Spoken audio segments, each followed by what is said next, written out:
Doctor Narendra Dabholkar हत्या प्रकरणाचा 11 वर्षांनी निकाल। हिंदुत्ववादी संघटनांच्या सदस्यांवरती हत्येचा आरोप। पुणे सीबीआय न्यायालयाच्या निर्णयाकडे देशाचं लक्ष। आज राज्यभरात प्रचार सभांचा धडाका। नंदुरबारमध्ये पंतप्रधान मोदींची सभा। जालना आणि संभाजीनगरमध्ये उद्धव ठाकरे तर पुण्यामध्ये राज ठाकरेंची तोफ धडाडणार।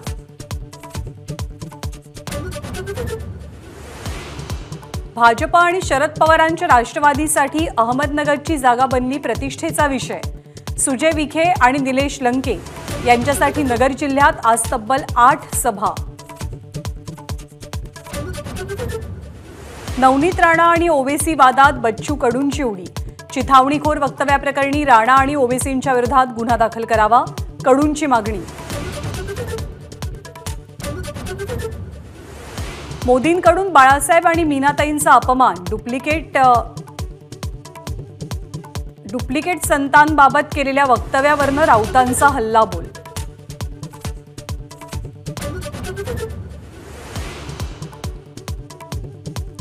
जळगावचे माजी आमदार सुरेश जैन यांचा ठाकरेंच्या शिवसेनेला जय महाराष्ट्र। वयोमानानुसार आणि तब्येत ठीक नसल्याची सबब देत राजीनामा।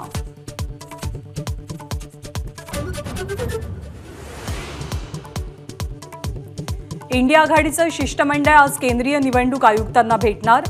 मतदानाची टक्केवारी तात्काळ जाहीर करण्याची मागणी।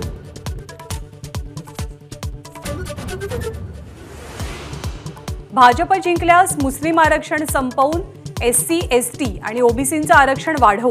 तेलंगणातल्या सभेत अमित शहांचं मोठं विधान। सॅम पित्रोदा यांच्यानंतर मणिशंकर अय्यर यांच्या वक्तव्यामुळे काँग्रेसची अडचण। पाकिस्तानकडे अणुबॉम्ब, भारतानं पाकिस्तानचा आदर करावा, मणिशंकर अय्यर यांचं विधान। नांदेडच्या शिवाजीनगरमध्ये आयकर खात्याची छापेमारी। सकाळी 6 वाजल्यापासून 5 ते 7 ठिकाणी आयकरचे छापे। आज राज्यभरात पूर्वमोसमी पावसाची शक्यता, तर नागपूर, भंडारा, गोंदिया आणि गडचिरोलीत गारपिटीचा इशारा।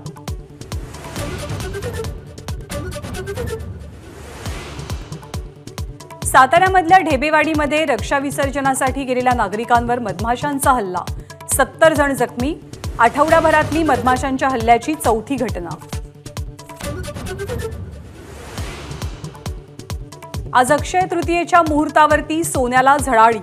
सोन्याचा भाव 73,000 रुपयांवर, तर पुण्यामध्ये दगडूशेठ गणपतीला 11,000 आंब्यांचा महानैवेद्य।